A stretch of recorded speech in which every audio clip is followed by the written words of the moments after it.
Guys, एक बात आप सबको पता होगी, फिनकेयर स्मॉल फाइनेंस बैंक का विलय एयू स्मॉल फाइनेंस बैंक में हो चुका है। आप यहां पर देख सकते हैं, मैं अभी एयू स्मॉल फाइनेंस बैंक की ऑफिशियल वेबसाइट पर हूं और यहां पर आपको लिखा मिल जाएगा Fincare small finance bank is now AU small finance bank. इस प्रकार का पोस्टर आपको मिलेगा। जैसे आप यहां पर क्लिक करेंगे, आपके सामने इस प्रकार का पेज आएगा और यहां पर एयू स्मॉल फाइनेंस बैंक ने टोटल 30 क्वेश्चन के आंसर दिए हैं, जो कि किसी व्यक्ति का अगर अकाउंट है फिनकेयर स्मॉल फाइनेंस बैंक में तो उसके दिमाग में चल रहे होंगे। तो इसलिए हमने भी यहाँ पर अपनी तरफ से 10 ऐसे क्वेश्चन इंपॉर्टेंट जो कि हर व्यक्ति के दिमाग में चलेंगे कि भाई एयू स्मॉल फाइनेंस बैंक में अगर फिनकेयर स्मॉल फाइनेंस बैंक का विलय हुआ है तो उससे क्या क्या बदलाव होगा। जैसे कि हमारा आईएफएससी कोड बदलेगा कि नहीं बदलेगा, अकाउंट नंबर बदलेगा कि नहीं बदलेगा, अगर हमने फिनकेयर स्मॉल फाइनेंस बैंक में एफडी आरडी करके रखी है तो उसका क्या होगा, इंटरेस्ट में बदलाव होगा कि नहीं होगा। इसके अलावा अगर मैं बात करूं तो बहुत सारे लोगों के एक क्वेश्चन और रहता है कि अगर हमारे दोनों बैंकों में अकाउंट है, मान लो फिनकेयर में भी अकाउंट ओपन कर रखा था और एयू में भी अकाउंट ओपन कर लिया था, तो हमारा एक अकाउंट बंद हो जाएगा या फिर दोनों चलते रहेंगे। तो ऐसे बहुत सारे क्वेश्चन आपके दिमाग में चल रहे होंगे। तो आज की इस वीडियो में चलिए क्लियर करते हैं। सबसे पहले आपको बता दूं कि 1 अप्रैल 2024 को फिनकेयर स्मॉल फाइनेंस बैंक का विलय एयू स्मॉल फाइनेंस बैंक में हो चुका है। इसकी मंजूरी आरबीआई ने बहुत समय पहले ही दे दी थी, हमने भी आपको वीडियो दिया था, लेकिन आज फाइनली जो इसका विलय है ये हो चुका है। सबसे पहले हम बात करते हैं कि फिनकेयर स्मॉल फाइनेंस बैंक का विलय एयू स्मॉल फाइनेंस बैंक में हो चुका है तो इससे क्या क्या बदलाव होगा, एक ग्राहक को क्या क्या यहाँ पर परेशानी का सामना करना पड़ेगा, क्या क्या बदलेगा। तो सबसे पहली चीज़ यहाँ पर जो बदलेगी वो यहाँ पर बदलेगा आपका ब्रांच। अभी आप जो फिनकेयर स्मॉल फाइनेंस बैंक का ब्रांच इस्तेमाल करते हैं, कुछ भी काम आ गया आपके लिए या फिर कैश डिपॉजिट के लिए, कैश विड्रॉल के लिए या कोई अपडेट कराना, अभी आपको जहां पर फिनकेयर स्मॉल फाइनेंस बैंक का ब्रांच देखने को मिलता है, आप कुछ समय बाद देखेंगे कि वहां पर आपको एयू स्मॉल फाइनेंस बैंक का ब्रांच मिलेगा। ब्रांच आपका वहीं रहेगा, जैसे कि आपका ब्रांच आपके जिस एरिया में था फिनकेयर स्मॉल फाइनेंस बैंक का, क्या होगा कि वहाँ से फिनकेयर स्मॉल फाइनेंस बैंक का जो पोस्टर वगैरह है वो हट जाएगा और वहाँ पर एयू स्मॉल फाइनेंस बैंक का पोस्टर लग जाएगा। समझ गए? इस प्रकार से यहाँ पर एक तरीके से ब्रांच को बदल दिया जाएगा। तो यहाँ पर पहले नंबर तो आपको ब्रांच बदल जाएगा। इसके अलावा यहाँ पर बता दें आपको कि आपका आईएफएससी कोड बदलेगा। अगर हम अकाउंट नंबर की बात करते हैं तो अभी यहाँ पर एयू स्मॉल फाइनेंस बैंक ने ये बताया है कि अकाउंट नंबर आपका वही रहेगा, फिनकेयर स्मॉल फाइनेंस बैंक वाला ही, लेकिन कुछ समय में बैंक इसको भी बदल सकती है। बाकी बता दें आपको कि आपकी जो पासबुक है वो भी आपको नहीं मिलेगी एयू बैंक की, ये भी यहाँ बदल जाएगी।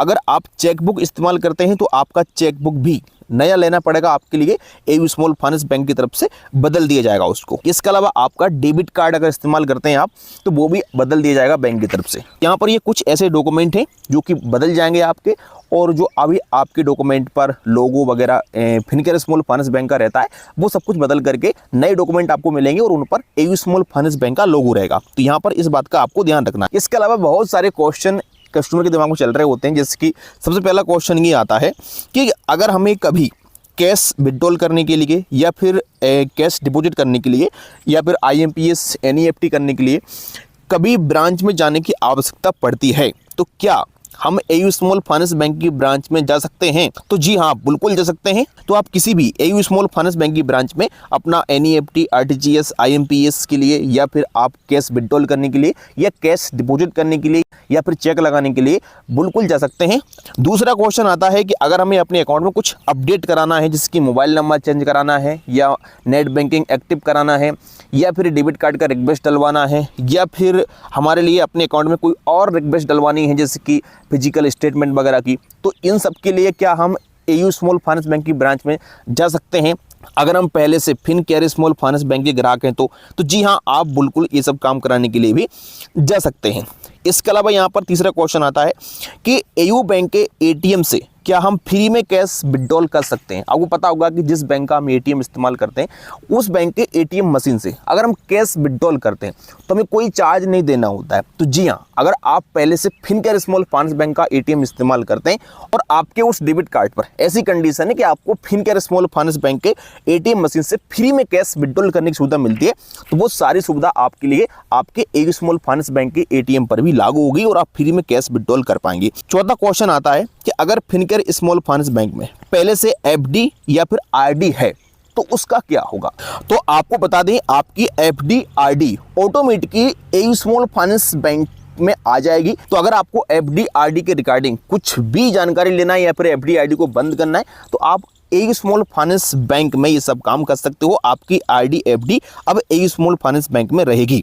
पांचवा क्वेश्चन आता है कि क्या चार्ज में कोई बदलाव होगा। जैसे आपका डेबिट कार्ड आपको फिनकेयर स्मॉल फाइनेंस बैंक से मिला है और उस डेबिट कार्ड पर कोई भी चार्ज नहीं लगता है, free of cost debit card दिया गया है, तो क्या इस बदलाव के बाद हमारे एटीएम कार्ड पर कोई शुल्क एयू बैंक की तरफ से लगाया जाएगा। तो आपको बता दें कि यहाँ पर कोई भी शुल्क आपका नहीं लगेगा। अगर आपका डेबिट कार्ड पहले से फ्री है तो फ्री रहेगा, अगर उस पर चार्ज लग रहा है तो वो चार्ज आपका एयू बैंक में भी लगेगा। लेकिन एक बात का ध्यान रखना कि AU small finance bank future में इसमें कुछ भी अपडेट कर सकती है, क्योंकि आपका अकाउंट अब एयू बैंक में रहेगा। और अगर एयू बैंक अपने कोई भी अकाउंट में या फिर कोई डेबिट कार्ड में कुछ भी चार्ज में बदलाव करती है तो वो आपके अकाउंट पर भी लागू हो जाएंगे। लेकिन अभी फिलहाल कोई बदलाव नहीं होगा। इसके अलावा एक और बड़ा क्वेश्चन आता है मिनिमम एवरेज बैलेंस का।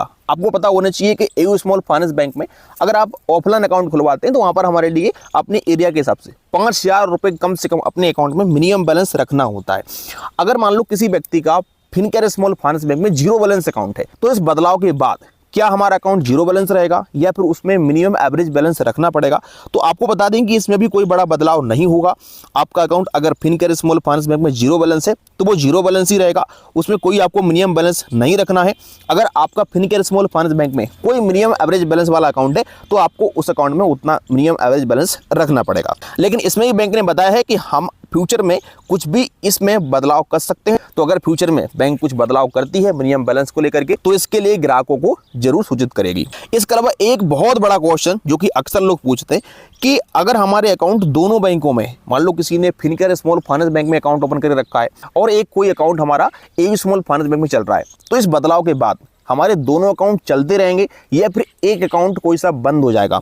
तो आपको बता दें बैंक ने यहाँ पर साफ साफ बताया है कि आपके दोनों अकाउंट चलते रहेंगे, कोई भी अकाउंट आपका बंद नहीं होगा, दोनों अकाउंट बराबर चलते रहेंगे। लेकिन फ्यूचर में अगर बैंक को लगता है तो आपका अकाउंट बंद कर भी सकती है, लेकिन इसके लिए बैंक आपको सूचित करेगी। बट अभी कुछ भी ऐसा अपडेट नहीं है कि आपका अकाउंट बंद होगा, दोनों बैंकों में आपके अकाउंट बराबर चलते रहेंगे। इसके अलावा बहुत सारे लोग एक क्वेश्चन और करते हैं कि हम अपने एयू स्मॉल फाइनेंस बैंक का नेट बैंकिंग और मोबाइल बैंकिंग यूज कर पाएंगे या फिर नहीं कर पाएंगे। तो आपको हम बता दें आपकी Fincare small finance bank AU small finance bank में विलय हो चुकी है, तो आप बिल्कुल अपने फिनकेयर स्मॉल फाइनेंस बैंक के अकाउंट के ब्याज पर आप एयू स्मॉल फाइनेंस बैंक का नेट बैंकिंग यूज कर सकते हैं और आप एयू स्मॉल फाइनेंस बैंक का 0101 मोबाइल बैंकिंग एप्लीकेशन भी इस्तेमाल कर सकते हैं और आप सारी सर्विस का लाभ ले सकते हैं। नेक्स्ट क्वेश्चन ये है कि अगर किसी ने फिनकेयर स्मॉल फाइनेंस बैंक से कोई लोन लिया है, home loan, personal loan, business loan या कोई सा भी लोन लिया है, तो इस बदलाव के बाद उन्हें लोन भरना पड़ेगा कि नहीं भरना पड़ेगा।